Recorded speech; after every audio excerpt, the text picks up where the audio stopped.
Good afternoon. Welcome to Remaking the Economy, Owning Our Future. I'm Steve Dubb, Senior Editor of Economic Justice here at Nonprofit Quarterly, coming to you from Boston on land historically stewarded by the Massachusetts Nation. In this webinar, we ask, how do we create an economy in which ownership is truly shared and which we all co-own the future? To address this question today, we bring together four authors from NPQ's Summer Economic Justice magazine on owning our future and owning our economy to expand on their ideas of how to structure ownership at the level of business, at the level of culture, in the nonprofit sector, and at the workplace. Our panelists are Kamuela Enos is Director of the Office of Indigenous Innovation at the University of Hawaii and a longtime Indigenous rights activist. Rodney Foxworth is CEO of Common Future, which works in over 100 low-income communities and communities of color across the country. Emily Kawano is co-director of the Wellspring Cooperative Corporation in Springfield, Massachusetts, and a co-founder of the U.S. Solidarity Economy Network. And Esteban Kelly is executive director of the U.S. Federation of Worker Cooperatives and a longtime co-op and solidarity economy activist. A few notes. First, we're very excited to take your questions. We will start with a few of our own and then get to yours. So please enter your questions into the question box at the bottom of your screen, and I will share as many of them with the panelists as I can. Second, we will share the slides and recording after the webinar. So no need to put in the chat, will I get the slides and recording? You will. I also encourage you to join the conversation via social media. We have the hashtag Rebuild the Economy. One last thing before going to our panel, I would also like to gratefully acknowledge the support of your part-time controller, LLC, YPTC, which provides customized accounting and financial management services for over 1,000 nonprofits nationwide. Learn more about their services at yptc.com. Thanks for joining us. And please complete the brief survey after the webinar to inform our future work. And with that, I will pass the baton to Kamuela Enos, who will offer a brief ceremony to open our conversation. Thank you. So I'm going to open the space. Traditionally in the communities of practice that I've come from, we always open the space with intention. So I'm going to share a chant or an oli that was taught to me by my mentor, or Kumu Kamuola Chan, that was used before entering into a space where we're about to learn something, so that we may put ourselves all under the kapu or intention of listening and hearing today and sharing and being present with what is being shared, and then carrying it with us forward to be implemented.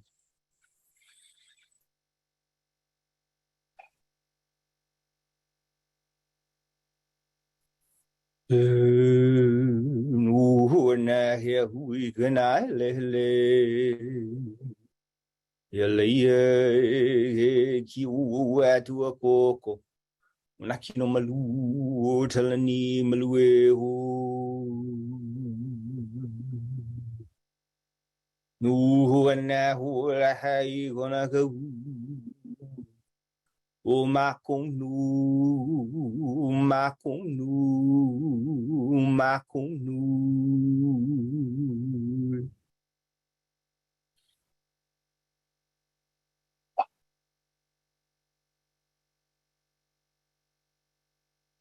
Mama Wano. Thank you, Steve. Sorry, thank you, Camille. And want to get started with the panelists, and I'll go first to Esteban Kelly. So could you talk a little bit about the article you wrote in NPQ, and in particular, what is the vision of the future that you outline in your article? Yeah, thanks, Steve. And I'm very happy to be here today to share a little more about what it is that we contributed. I co-authored my piece with Melissa Hoover from the Democracy at Work Institute, and it was really exciting for us to take a moment to actually vision. I think that there's a lot of talk about vision in this work, and not really a lot of rigor around what it looks like to apply things like foresight and tools like that. I've been a fellow with the Institute for the Future for the past year, and it allowed me a chance to test out some of the things I was learning. So that's what we did. We sort of took this question of what would it look like to really explore possible futures, looking at a roughly 15-year horizon for a democratic economy in the U.S. And to not just take that as a question of scale, but to look much more broadly at the potential impact on our society. And in doing so, I think some of the rigor that I wanted to apply was around not just assuming one future or painting one vision, but to actually explore plausible solutions or futures and possible ones, whether they're good or bad, and also to not bias or to lean too much into optimism or pessimism or any of that, but actually to apply all of the above. And so what we did was we took out of the easily imaginable, the easily plausible futures, we looked at one that was a little more pessimistic, where there was continued obstruction from elected officials, from misinformation, disinformation, and where any of the work that we're trying to do is stymied in different ways. And so we sort of took a look at that. And what would that mean for the organizing? What would that mean for groups in the third sector, for our communities? And even there, we saw some amount of progress happening. We also looked at what it would, I guess the other plausible scenarios, what most organizations would consider their vision if you're doing like a retreat or something like that, where you sort of are like, okay, we're not going to be wildly speculative and imagine that everything's going to go our way. We're also not going to imagine societal collapse, but we're going to take our preferred future and lean into that one. So one of the scenarios, there were 4 total that we illustrated, was looking at one where there is limited progress, where it's not, ex machina, suddenly there's this transformative, prison abolition and everything else. But like, yeah, what could some real progress look like if things move forward, if we unlock the relationships, the allyships, and we got pretty specific about it, even if it was speculative. We were like, okay, here's what this might look like on the ground in a place like Colorado. And a bunch of other places. And then we took the back half of that exercise to look at possible scenarios. So things that weren't completely implausible, but also were required a little more imagination, whether that was optimistic or pessimistic. And we called one of those scenarios collapse, really looking at the impact of the climate crisis, of attacks on democracy in the US, and of a lack of partnership and support from government agencies who we see as playing a key role if we continue the momentum that has been building for the last couple of years in how we deal with small business and other kinds of lending to finance the transitional scale that we think needs to happen. And in that scenario, it really seemed to us like there'd be much more mutual aid. Some of the kind of activities that you see in the aftermath of things like Hurricane Katrina or Superstorm Sandy, the wildfires in California, the water crises, including the one that's happening right now in Jackson, Mississippi, and how would the solidarity economy and cooperatives be seized upon in those moments as a tool to take care of our people. And lastly, we did want to have that one that was more like, what if our wildest dreams did happen? And so we did take a look at that. And I think the purpose of framing out all 4 is because the reality of whatever ends up happening usually is a mix. It's a combination of all 4 of those things. There are things that are plausible, that are pessimistic, that are optimistic, that are transformative, and that are wild.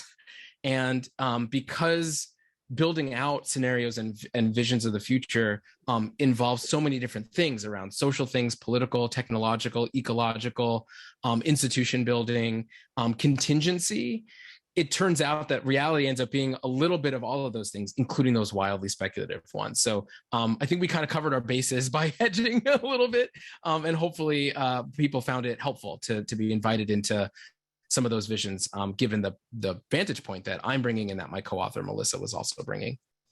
Great, thanks. Emily, I'm going to pass it to you. And of course, in the interest of full disclosure, I co-authored this article with Emily, but talk about what is the vision of the future that we were putting together in that article. Yeah, thanks, Steve. And Thanks, Esteban. That's a great sort of jumping off point. I'm going to drill down into the article that Steve and I wrote, which was called Beyond Capitalism, Owning Our Economy, Owning Our Future. So getting a little bit like one scenario. So what does that title mean, right? There's a few components of that. So when we think about beyond capitalism, what's that got to do with owning our economy? So ownership is more than just owning stuff, right? It's really a bundle of rights, that are individual and social and collective. And there's an increasing interest these days in challenging and rethinking these rights of ownership. And why is that? Well, I think it's partly because, as Esteban noted, right, there are these convergent crises. I mean, this is a really pivotal and historic moment. It doesn't come around all the time, where there are so many converging crises: climate change, ecological destruction, increasing inequality, which is leading to a concentration of wealth and power, and clearly undermining democracy, our slide towards fascism, which is leveraging racism and xenophobia and white supremacy. So all these things are converging, many other things as well. But these converging crises have also shaken the faith of a lot of people in the dominant capitalist system, and people are more open to thinking about system change, right? Like the whole shebang, right? So system change beyond capitalism. So that's where we're getting to the beyond capital. At the end of the day, just to make the point, capitalism is a social construction, right? We human beings created it, right? It's not even that old, maybe a little more than 200 years old, right? And if it isn't serving the common good and Mother Earth, we have not only the duty, but we have the power to change it. It is a social construction. It's not like a natural law of motion like gravity or something like that. Solidarity economy is a global movement, and it's a framework that connects solidarity economy practices that are grounded in principles and values of solidarity, participatory democracy, equity in all dimensions, sustainability, and pluralism. So in that sense, it's not a one-size-fits-all model. Clear embrace that solidarity economy will look very different in different places, in different cultures, in different periods of time. And all that is welcome. We're all heading towards the same goal of an economy and world that serves people and planet. So again, what does this all have to do with owning our economy? So ownership, again, doesn't just mean owning stuff. It's not about what is mine, right? It's about having a voice. It's about having standing. It's about having control. And it's particularly important, or we're particularly interested in thinking about collective ownership. So collective control, voice, stewardship, depending on what we're talking about. And it's about democratization, right? So that we all have a right to have that standing and have that voice. So we can think about ownership and democratization along a whole spectrum of things. For example, in the workplace, in community decision making and governance, in terms of crafting policies that serve the common good, in terms of stewarding natural resources, in terms of stewarding Mother Earth, and also our collective voice in ensuring that we have access to clean air, clean water. We can think about democratization of land and housing. We can think about collective democratization of capital and finance. So collective ownership across all these kind of spheres is not only actually creating practices of solidarity economy, it's also giving us a base of power, a foundation of power, right? That ownership, that voice that's built in, that's recognized, is where we really can build our power as a movement and then give birth to a transformation to a post-capitalist solidarity economy. Awesome. Great, thanks, Emily. I will pass the baton to Rodney and talk about the vision of the future and what would it mean to have community institutions of our own.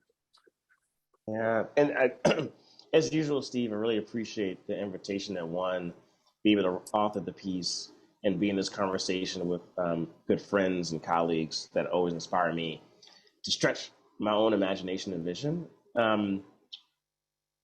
As it pertains to the piece around building institutions of our own, I really was thinking a lot, Steve, around everything that Esteban and Emily have articulated, these substantial life and world transformative things that are happening at this moment, have been happening over the years.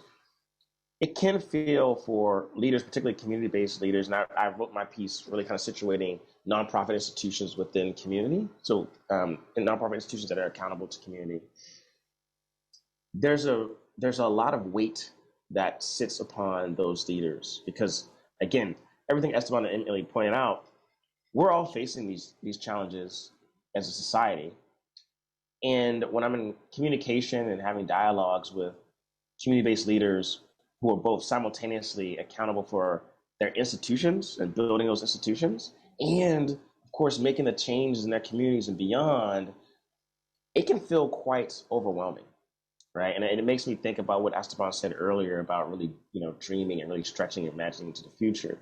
And so what I tried to think about for my piece as I was writing it was, how do you operate within this context that, to Emily's point, there's an opportunity for a post-capitalist society, but we're not in that society today, right now, in this moment. And so we're actually having to play and navigate newly forming systems that are suppressing at the same time that we're navigating and trying to build new and different. And that causes a lot of, challenges for individual leaders. It causes challenges for individuals. And one of the things that I had remarked in the piece was around how the great vision that I've noticed and have seen and been inspired by nonprofit leaders and institutions that are really grounded in their place in community and are directly impacted by all the injustices, all the challenges that are facing leaders and communities, was that we were still so reliant on so many of the systems that we're actively fighting against.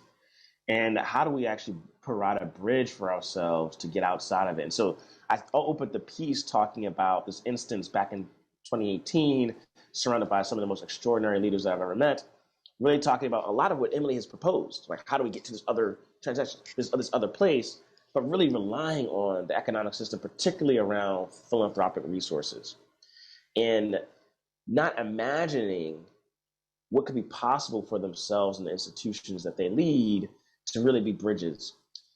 And so that really sparked in me at that time, how do we create economies among ourselves? How do we have these reciprocal economies among these institutions with communities, but also among nonprofit institutions themselves, that actually can be sort of the foundation for building a new type of economy, right? How do we actually leverage our relationships, our capacities as institutions to build with and for each other and not operate in a way that is oftentimes in this competition mindset that happens with institutions, right?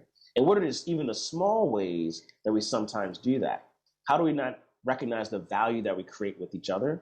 How do we make sure that we're actually recognizing the economic value and produce alongside each other? And getting really practical, Steve, in terms of the journey that Common Future continues to be on to try to do that. And recognizing also for the brass tacks purposes that a number of institutions it's hard enough for them to actually just make payroll, for example, let alone be able to imagine into and venture forth into this other type of system. And so I really was trying to speak to those challenges. What are opportunities that we reflected on, lessons learned from us, opportunities that we really want to be able to imagine much more and build upon the foundation that we've begun to build, How do we build new economic systems among institutions that we're in a strong relationship with? And so that's really what I was really trying to articulate in the piece, Steve. Thanks. Thanks, Ronnie. Camus, talk about your vision in terms of ancestral technologies and ownership as kinship. Sure. Yeah. So my piece is really focused first and foremost on the fact that I'm a second generation activist, a Native Hawaiian activist with a father that was really early goer and he had zero work-life boundaries. So I'm his eldest, so I went everywhere. And the things that I learned in that process and how I carry it forward in my work. I think the real important part and the basis of my article was that from my father's perspective and the community I'm from, a Native Hawaiian community on the island of Oahu, which is the archipelago of Hawaii. A father, his name is Eric Enos, he was an activist, but his form of activism wasn't informed by the university. It was taking cues from what was happening in the civil rights movement and other movements on the continent, but being done in a blue-collar Hawaiian community where we realized that we couldn't talk about these political things without actually feeding people and how Native Hawaiians had been marginalized to the periphery of society and kind of living in poverty. What is our way that our activism also feeds us? And our reclamation of identity is not just the thing that, oh, we're Hawaiians and we can speak our language, but we can use our practices again to feed ourselves, counter the fact that we have horrible access to employment opportunities. We can't own the means of productions, all of that. So they reclaimed traditional agrarian systems in the back of the valley that I was raised in, and they brought water down to grow a staple crop again, kalo. And that kind of activism eventually became a term that was normalized in our community called community-based economic development. Like, how do we own the means of production, but understand the differences that the epistemological differences is language. Like, we're calling our practices cultural practices and not an economy. And when we dug into that practice of learning, like when you reclaim these systems, they come from a whole different worldview from contemporary society and how it's understanding work and labor. For us, our economy, the ancestors of Hawaii and many Pacific Islanders, and I'd imagine indigenous people globally, like our economy was our ecology. And moreover, our ecology was the actual literal body forms of our ancestors, like the sky, the land. So we didn't own them. we didn't own our parents. We didn't sell our parents to make money. We worked with them. And what are the ways that my growth along these lines and the work that I picked up from that, how is that manifested? So it really kind of tries to, like, my article was written in partnership with my partner, my wife, Miwa Tamanaho, who herself is non-Hawaiian, but has done a lot of work in the Hawaiian community, organizing community practitioners to enter into systems on their own terms. I think what the vision for our future was based off of 4 steps that I've kind of built together under the tutelage of my mentors, like my father, Auntie Punani Burgess, my mentor, Bob Agris, who founded the Hawaii Alliance for Community-Based Economic Development, and one of my mentors, the Kanakaole family, Auntie Edith Kanakaole and all of her descendants were cultural practitioners who held on to our culture and specifically called them sciences and technologies. And the starting point of this article is to re-understand cultural practices as sciences and technologies, not as these things that are antiquated, but practices that have thousands of years of R&D that were meant to calibrate the living systems with human systems together and bequeath abundance to the next generation. So in the article, there's a process I articulate on how to get to that future, because the destination is in the journey, and the destination may change if you're not talking about what is the steps of the journey we're actually not navigating. And in that process, there are 4 basic steps. The first is to restate our context, to explicitly choose the right words in English to describe our ancestry. So instead of Hawaiian culture, we say ancestral sciences and technologies of integrated biosystems management, and have people prove us wrong because they forced us to go to college. So we can choose the words that we want to. We want to choose the power terms if we can choose how we're describing our ancestry. The second step is to reframe our process. And I think we think a lot about an article I discussed this term called indigenization. And I think in the lexicon, there's a lot of conversations about, and I'll close up here because I'll go into what the future would look like. But I think there's a lot of really important work to move past decolonizing to indigenize, that we choose the structures that we want to have our principles live in, to then enter into business plans, policy making, and college degree attainment, like all of these structures of hold power. How do we enter into the spaces? And then how do we begin to hit the metrics necessary to restore executive decision making back to our community? So that's the basic premise of my article I wrote with my wife, Mahalo. Thanks so much, Kamu. And so I want to move in the second round to concrete action steps, and how is it, moving from sort of the theoretical frame to how does this actually affect people's lives and make a difference? So what are some concrete steps that you outline that can translate this vision into a reality that people can actually feel and smell and taste? So I'll throw it to Estevan first, and I also encourage people on this call to put your questions in the question box because we're coming to you next. Estevan. Great, thanks, Steve. So we laid out 3 steps in ours. That was the last piece of our article, which were access, advantage, and power. And I'll say more about those in a second. But there's a 4th one that was, I don't know if it was just assumed or went articulated sort of throughout the piece itself. And that's about the ongoing organizing and support, actually building out an ecosystem, developing networks of people who are doing education and outreach for people in different places, whether that's embedded in community, some of the work that Rodney was talking about, whether that's working with people inside of institutions, especially in government. That doesn't just mean federal government or the Small Business Administration or the Commerce Department, but also, just like talking with people inside of state government, city councils.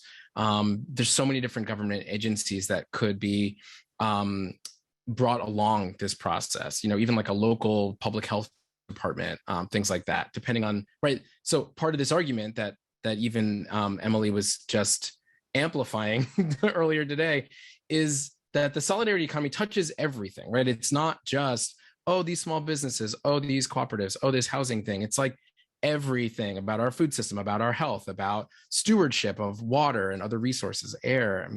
Things that Kanu was just talking about. So there's a lot of organizing that can happen there, whether that's technical, whether that's outreach, whether that is providing direct services or building the kinds of structures and projects where you can deliver those services in a solidaristic way, whether that's mutual aid projects, things that are informal, or things that are highly structured and formalized, like public banking. And we talk a little bit about some of those things in our piece. And the role, right? So part of what we say in our action thing is there's a role for everyone. It doesn't matter what your job is or what your position is. You can connect with these organizers and the work we're doing. And that's part of what we were framing out in our vision of what needs to happen. It's like these people need to be connected. And there are certain organizations, including mine, that have a role in doing that network weaving or that power brokerage. And it involves an extension of trust and acting in good faith, and sometimes being in coalitions with unusual allies. So in terms of the 3 steps that we outline, it really started with making sure that solidarity economy projects have access to existing infrastructure. There are programs embedded in the Small Business Administration, like the 7A loan program, that currently discriminate against cooperatives. We do not have access to this thing that already exists, that's at scale. There's thousands of small business development centers all over the country that are prepared to provide technical assistance around loan readiness, around all kinds of things, right? So there's all of this stuff that already is there. We just need access, and that gets us a lot just by unlocking those gates where we've been kept out of. Secondly, advantage and incentives, I think, are probably self-explanatory, but just this idea that in addition to allowing us access to existing programs, there's a role to be played by philanthropy, by research organizations and institutions, public health, hospitals, schools, universities, and of course, foundations in in not only giving access to these new economy projects, but by actually underwriting and incentivizing it and offering advantages. We see this with programs for women and minority-owned businesses, with programs that are doing environmental remediation, et cetera, et cetera. Like, there's incentives all over the place. What does it look like to actually scaffold that and tilt the scales in support of democratic economic institutions? And lastly, deploying power. This is where we talked in our scenarios a bit about the rising labor movement and labor militancy as one sort of node of that inspiration. Like, what is possible when people really are mobilized? That there's a lot that can happen when young people are mobilized, especially around the climate crisis, when communities of color are mobilized around incarceration and police violence. So coming together and actually saying, okay, if we have those other steps, and then we have the kind of organizations and institutions where we can come together through federations, associations, guilds, and networks, then we're able to actually harness that power and deploy it to create things like good jobs, to create things like our own institutions, revolving loan funds, et cetera. A lot of this already exists. We have them, but they're nascent. They're young. They need the support of some of the institutions, including some of the folks on the call, to resource them. And for inspiration, we can look to places where they already exist, right over the border in Quebec, and in a lot of parts of the world. We talk about that in the scenarios themselves, or prior to the scenarios in our piece, looking for inspiration in places like South America, Southern Europe, even in India and other places where some of this stuff really has come to scale. Like, how do we illustrate what it looks like to deploy that organized power? Thanks, Esteban. Emily, I'll let you jump in. And, going beyond capitalism, that's kind of a big thing. How do you actually make it action steps that people can feel and actually affect people's lives in the here and now? Yeah, thanks, Steve. And thanks, Esteban. I totally agree that there's so much to be done. It touches on everything. And one thing that I want to mention that isn't in the article, but a lot of people often feel at a loss of, like, where do I start? There's not, there's nothing going on in my neighborhood. And at the very least, I say, solidarity economy is also about transforming the way we are as human beings and our relationships. So being a little bit more cooperative, being a little bit more compassionate, being a little more kind, these make a difference, right? Like, this is part of transforming ourselves, our hearts. And everybody does that. The other piece of the solidarity economy that we embrace is unwaged care work. So in that sense, we all engage, right? We take care of our kids or our parents or, our siblings or our community. So that's a way that also, even if they can't, they don't have a connection to these institutions or these practices, right? Everybody has a connection already, and weaving that together is important. So beyond that, specific examples of solidarity economy practices. So first of all, one thing that I see there being such a bubbling up interest in is land and housing. I just see this kind of uptick in community organizations, not just fighting back, but looking to own land and housing as a place to stand, to gather, to organize, but also with a community land trust, someplace to start integrating these pieces.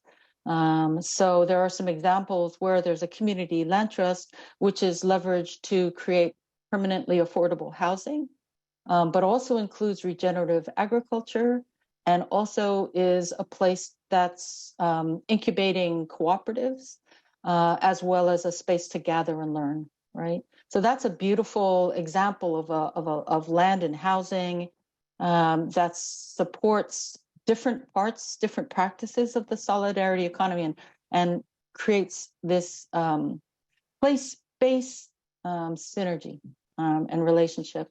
So that's one. I think there's really a interest in that. Oh, another thing in the community land trust movement and integrating these different pieces, also rematriation of land to indigenous peoples is becoming much much more to the fore. So that's also an interesting development.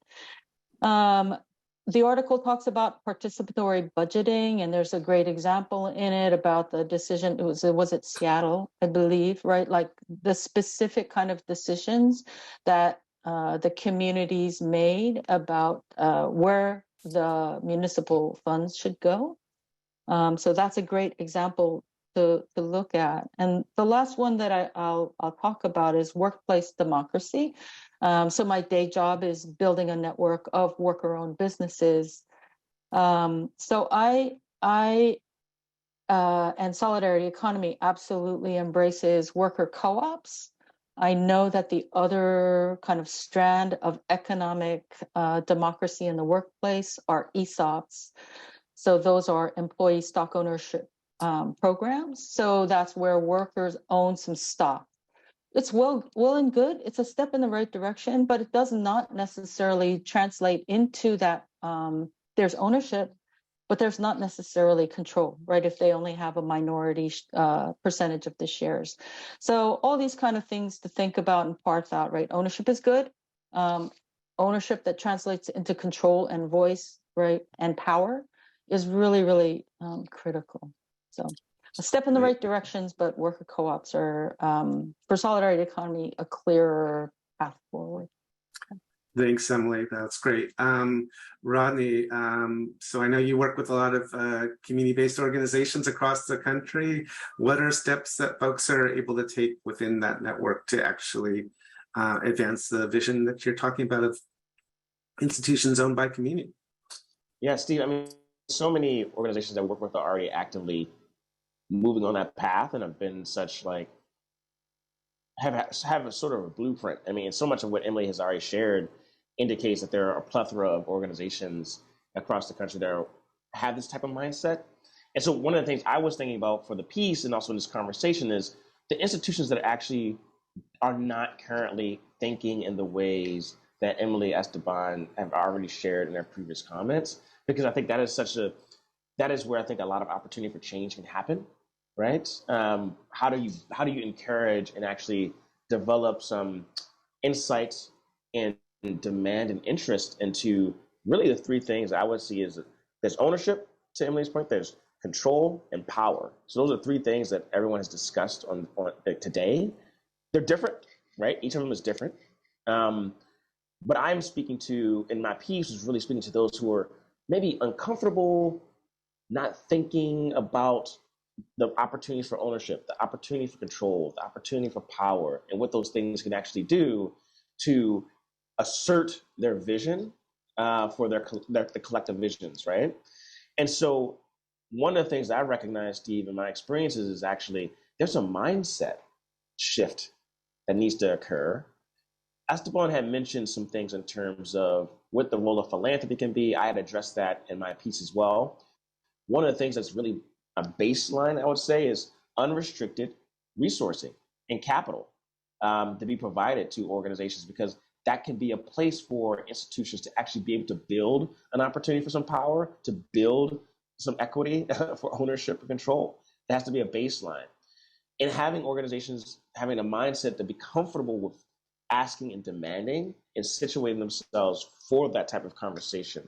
What I found oftentimes is that because of so many issues and historic and our own personal experiences, I being a person of color, my team being a majority of people of color, particularly women of color, oftentimes there's just things that we're perpetuating, right? Like these systems of like, do we even deserve to have power, control, and ownership? Right? Like that's actually something that we don't say and articulate, but it's something that we live in. And so that is a significant thing to recognize that there's some brass tack steps that need to be taken for us to, I think, Emily, you had pointed this out, like the opportunity for change as individuals, right? There's some opportunity for that to happen. And so I actually think there's a significant piece here on mindset shifts, both in terms of capital from the foundation community, but as institutions, as nonprofits, how do we perceive ourselves? Do we see ourselves as worthy of having power, control, and ownership? And so for us, it's been a pretty long journey over the last several years, but building up enough of an economic resource that we can start to begin to invest and build alongside other institutions to create these sort of reciprocal economies and be able to create shared value economically between each other so that we can actually be able to continue to build. But the biggest piece for that, Steve, I would say, is first accepting that we actually deserve to have power, control, and ownership. Great, thanks, Rodney. Camilo, I wanted to give you a chance to jump in here and, talk a little bit about, what are action steps in terms of moving, from colonialism and actually recovering the ancestral technologies within the modern context. That's what you write about. Yeah, thank you. I think the first thing I would start with is a teaching of my mentor, Auntie Punani Burgess, that the place to start is you have to understand work as medicine. And if your work is not medicine, if your work is not healing you, if your work is making you sicker, no matter what you're doing for help, it's going to poison the well. And I think I'm hearing that replicated. So that's the starting point. I think from my perspective in the article, the steps are in concentric circles. It starts with this understanding that indigenous doesn't mean brown people. Indigenous is continuity. Everyone's indigenous to some place.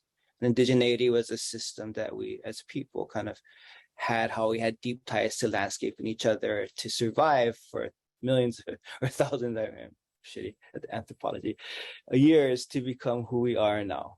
And then we lost that when we traded out for participating in global supply chain economy, but we're trying to reclaim that.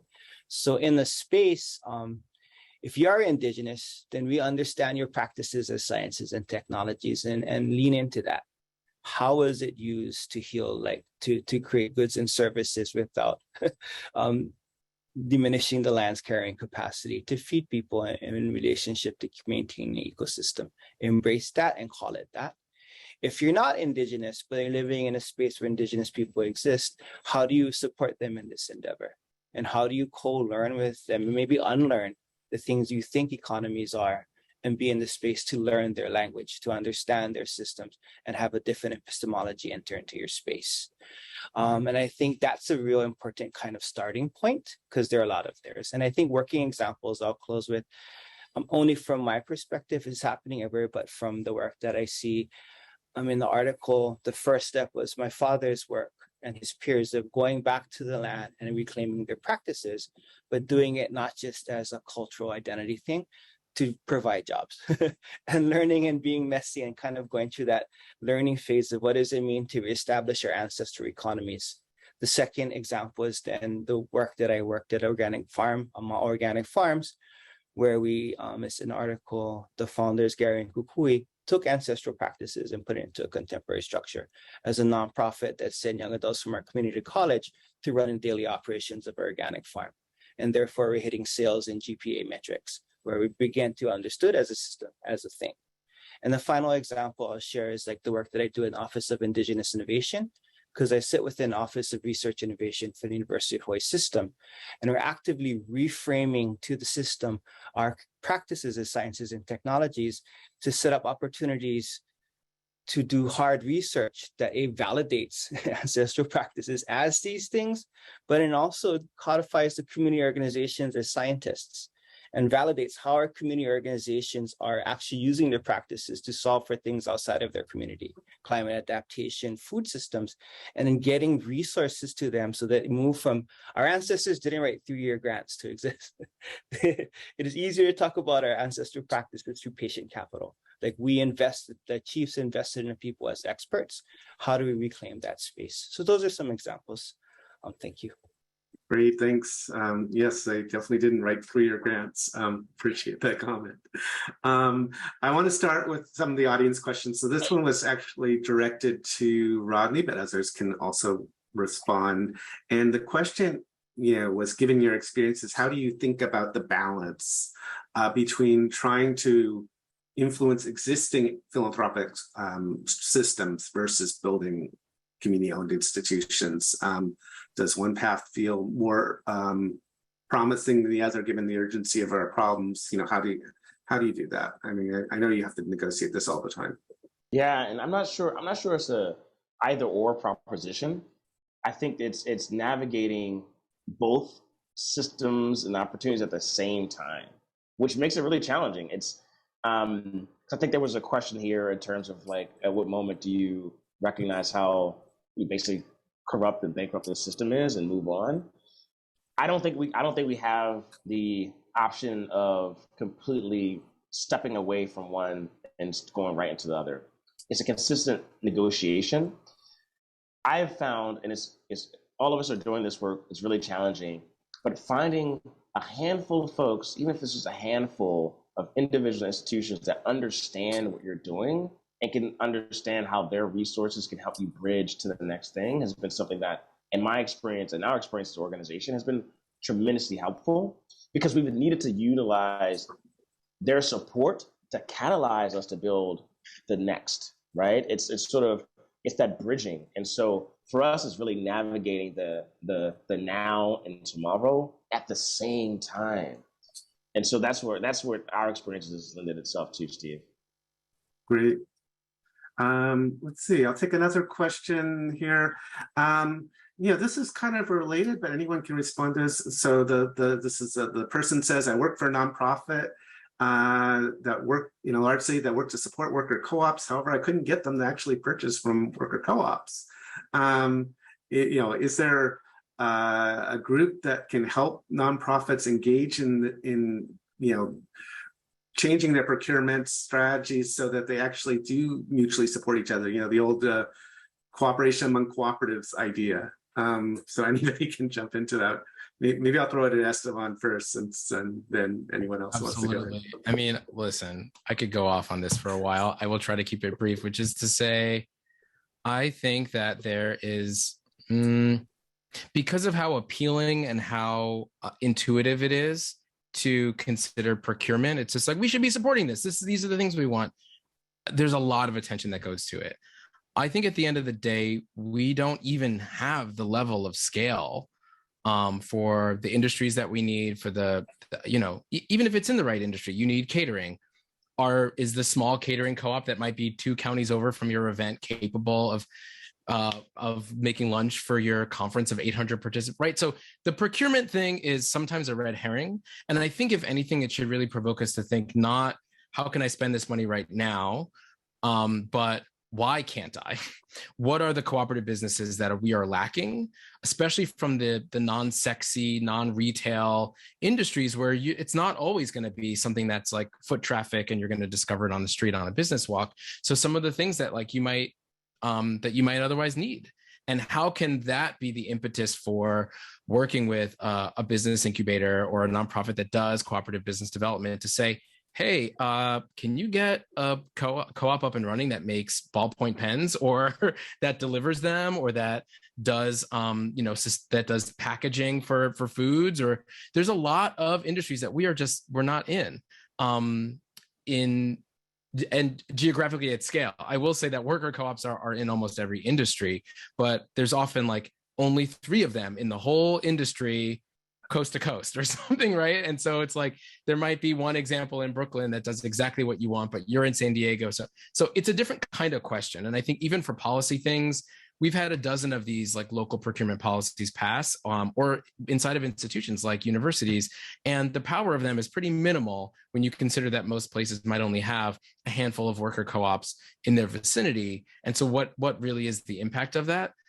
Those are the kinds of questions that I think we were getting at in our piece. It's like, we need to be at a whole other scale so that by time, fast forward 12 years from now, it does become useful to have a procurement strategy. But for the time being, you're better off just really setting up a policy for, quote unquote, women and minority owned businesses, maybe sustainable businesses, ESOPs, B Corps, and include cooperatives within that, which is often what the statutes are at the county and city level in a lot of places. And oftentimes worker co-ops qualify under that statute anyway. So there is a misconception that we need to be advocating and put our energy toward these new procurement policies when it's like, I don't know, are you mostly women owned, which most co-ops are, or are you mostly people of color owned and most worker owners are people of color? Then you already qualify under those other things. We don't need to wait for a whole other special category. Again, I have more thoughts on this, but it's probably bigger than we need to get into today. Okay, thanks, Esteban. Well, another audience question. Go ahead. Jump into it, please. Really quick. Yeah. One thing, because Esteban, I appreciate exactly what you said in terms of red herring question. And here's just in general, a lot of these institutions are also very resource strapped to begin with, which actually prevents a lot of the things that folks are looking for from a procurement perspective. And one of the things that I think about what Common Future has done is how do we actually make some investments and other supports where procurement might not be the thing at the moment, but it actually helps to build out the institutional capacities of these enterprises and businesses. And so one of the things I think about is also, are there opportunities for us to organize capital and supports as institutions, even if we're not procuring, but we can actually build out the institutions so that we can eventually procure from them as well. Again, because Esteban, I'm hearing you 100%. And I think about what are the roles that we can actually ensure that there's some those are some symptoms sometimes versus root cause structurally things, because sometimes we forget that these are enterprises that are also resource strapped and that require resources. That's exactly what I mean. I mean, I think there's a role for philanthropy to even underwrite procurement, for example. And to say, well, first of all, right, there's interpretation co-ops all over the place, right? So yeah, you can be having your academic conferences, use interpretation co-ops. That is a no-brainer. It's not limited to just being in your backyard. It's the kind of thing that happens online. Wonderful. But what does it look like for the example of catering or childcare? To actually say, the price point for this co-op is too high and it's not competitive from a traditionally owned business. Well, why not just support that procurement and say, here is a grant to control or sponsorship from businesses, or from universities, to just say, we're going to sponsor this event. We're going to sponsor your work with this organization. And it makes all the difference in the world. So absolutely. I mean, that's why we do a lot of data collection. We do mapping. We have a guide of a directory of where all the different worker co-ops are. You could look it up and filter by industry on our website for exactly that purpose. And again, even that work isn't supported. We don't get support from the government to do that data collection and analysis. That's the kind of thing that could be really helpful to be supported by this broader ecosystem. So as I'm saying, there's roles for philanthropy, for academic institutions, for government institutions.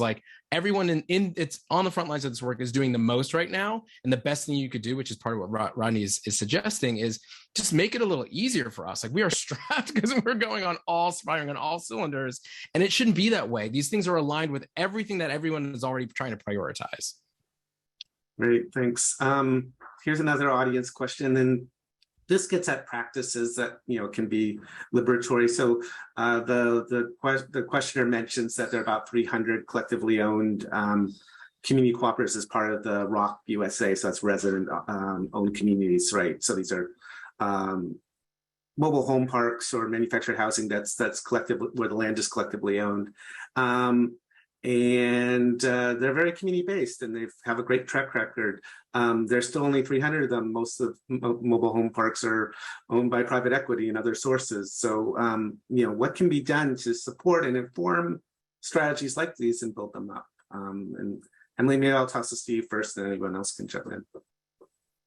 Sure. I mean, I'll take a crack at it. It's not really my bailiwick, but so I'm in Western Massachusetts.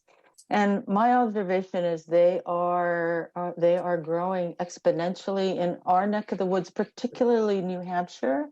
I believe they have a TOPA, right? Like a right of first refusal, right? If the owner wants to sell the park, they need to give the residents first crack at buying it. And I think that's been really pivotal, but I know there's a huge amount, this huge explosion. So I don't know what to say about other parts of the country. I don't really, it's not really my area. I just can see it exploding around our neck of the woods. What I can add to that, so I, the founder of ROC USA, also serves on the board of the National Cooperative Business Associations, for which I'm the vice chair of the board. So we work pretty closely together. And I would just add that education is one piece. How many hundreds of people are on this call who didn't know what the person who asked the question knew, and what Emily and I know about ROC and that model, how it addresses things like poverty, rural development, rural economies, housing policy, all these pieces, right? So even just knowing more about it, it's whoa, a bunch of stuff becomes unlocked. And I think the strategy has been a lot of it around policy and advocacy. Again, not just federally, a lot of that lives at the state level, county level, looking at rural economic development. Because a lot of that's at the state level, the clustering of this model's growth has been very particular to certain states.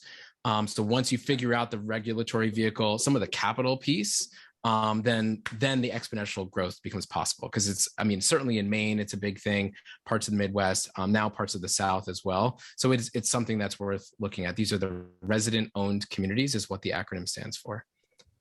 Great, thanks. So another question is sort of a comment, but I'm going to make it a question. So the questioner notes that the UN recently called upon business schools to come up with better measures than just graduate salaries, and notes that indigenized and feminized influence metrics are deeply needed. I'm going to throw this at Camus. You're working on indigenous innovation. How should we be thinking about this question? I think it's a really complex question because I think indigenous is like a catchment for a whole bunch of cultures that are not the same, but we're not white or brown, or from the dominant system. So I do think it's a nuanced conversation. But I think one of the core things that are coming up for me and how to approach it is to really, what I'm learning from the people who are mentoring me and my mentors and the people who are mentoring me in the next generation that I have the responsibility to employ is that the systems that people use in place hold metrics and practices and use cases that are really critical to understanding, because they have thousands of years of R&D and how people are able to live within a carrying capacity of a very specific ecology and geography. And I think something is lost when you have to go at scale and you really use these broad strokes to describe what labor and what these things can look like. And it's a history behind these conversations that are happening now about what is actual workplaces, and that's super important. But I think it's equally important and rigorous to look into ancestral practices through the lens of economic development. And there are great examples of organizations in Hawaii and other indigenous network communities that aren't maybe necessarily co-ops, but they're networks of practitioners that are holding on to their systems in place that are currently seen as cultural practices, that there's an opportunity for true in solidarity to see how their work is actually understood as labor. How did their ancestors create equitable workplaces? What were their processes for distributing wealth? And have that not be fetishized or even romanticized, but to be understood as labor models that have proven to keep people fit and healthy and landscapes along with them until extractive forces came in and took them out.